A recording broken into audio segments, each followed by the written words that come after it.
O goleiro Léo Jardim, do Vasco, pode aparecer no Grêmio?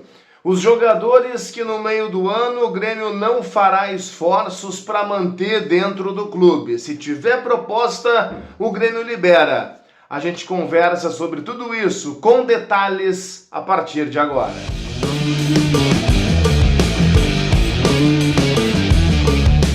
Fala pessoal, saudações tricolores, bem-vindos ao canal. Vão deixando o like no vídeo, vão se inscrevendo no canal. Muito obrigado a todo mundo que já se inscreveu, que já deixou o like, a todo o pessoal que está chegando e que está se tornando membro aqui do canal, apoiando a nossa criação de conteúdo. Quem não se inscreveu, tá esperando o quê, né? É só clicar aqui embaixo e inscrever-se para fazer parte do nosso conteúdo por aqui. Todo mundo que está inscrito no canal tem aquele desconto, aquele preço promocional na Felas Barbearia, na Lusitana 109, quase esquina com a Assis Brasil, referência na Zona Norte de Porto Alegre, parceira aqui do canal. Léo Jardim, tem rolo do Léo Jardim com o Vasco, rolo no processo de renovação do goleiro com o Vasco. O clima não é dos melhores e o Léo Jardim deve deixar o gol do Vasco no final da temporada. Vale lembrar que ele é goleiro titular do Vasco, convenhamos, né? Já há alguns anos. Para quem não lembra, o Léo Jardim é formado aqui no Grêmio. O Léo Jardim é jogador da base do Grêmio, tem Grenal, inclusive, disputado pelo Grêmio, o Léo Jardim. Passou por Portugal, pela França e voltou ao Brasil justamente através das portas que o Vasco da Gama abriu para ele. Detalhes importantes. Alguns repórteres do Rio de Janeiro dão conta de que o Léo Jardim foi inclusive oferecido ao Palmeiras. O Palmeiras há bem pouco tempo conversava com o Grêmio pelo Gabriel Grando. O Palmeiras de fato está atrás de um goleiro. Só que tem um detalhe nessa história que vocês precisam saber. O treinador de goleiros que o Grêmio contratou para essa temporada, o Matheus Famer, o Grêmio contratou justamente do Vasco da Gama. Ele trabalhava com o Léo Jardim por lá. E quando o Grêmio o contratou, o Grêmio não tinha ainda buscado um novo goleiro, estava naquele rolo do Marquezinho, do sai não sai, e o Matheus Famer disse o seguinte: olha, se vocês perguntarem, o goleiro que eu indico é Léo Jardim. Esse eu confio de olhos fechados, pode trazer que ele é o cara.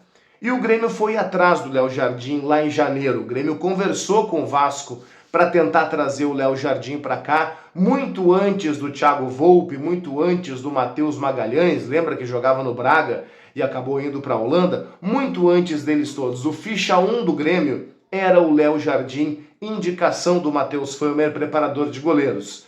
Só que não deu, é muito caro, o preço era muito elevado, ele tem muita moral com a torcida do Vasco, então o Léo Jardim ficou simplesmente inviável. A partir daí, o Grêmio foi atrás de outros goleiros. O Quinteiros, por exemplo, tinha indicado o Álvaro Monteiro, que é um grandalhão, goleiro colombiano, e acabou vindo o Thiago Volpe. Mas o Léo Jardim, ele é um cara que tem um prestígio muito grande com o treinador de goleiros atual do Grêmio, o Matheus Famer. Tá nessa situação no Vasco de sai não sai. E eu tenho certeza que se alguém do Grêmio consultar o Matheus Famer, a resposta vai ser positiva, porque ele é um goleiro que o Matheus Famer gosta e gosta bastante. Saídas. O Grêmio não vai fazer esforços para manter para o segundo semestre alguns jogadores. Vamos lá. Eu vou dar alguns nomes para vocês. Pavon e Cristaldo. O Pavon, por exemplo, é um cara que era titularíssimo com o Quinteiros, e desde que o Quinteiros saiu, o Pavon nunca mais apareceu, e convenhamos, ninguém está sentindo falta do Pavon, né? Pois é, o Grêmio pagou 4 milhões de dólares por 85% do passe do Pavon. O Grêmio sabe, talvez o Grêmio não admita, mas o Grêmio sabe que perdeu dinheiro, esquece, não vai recuperar. Então o que vai tentar o Grêmio? Reduzir o prejuízo. Vai tentar vender o Pavon, nem que seja por um valor inferior a esse.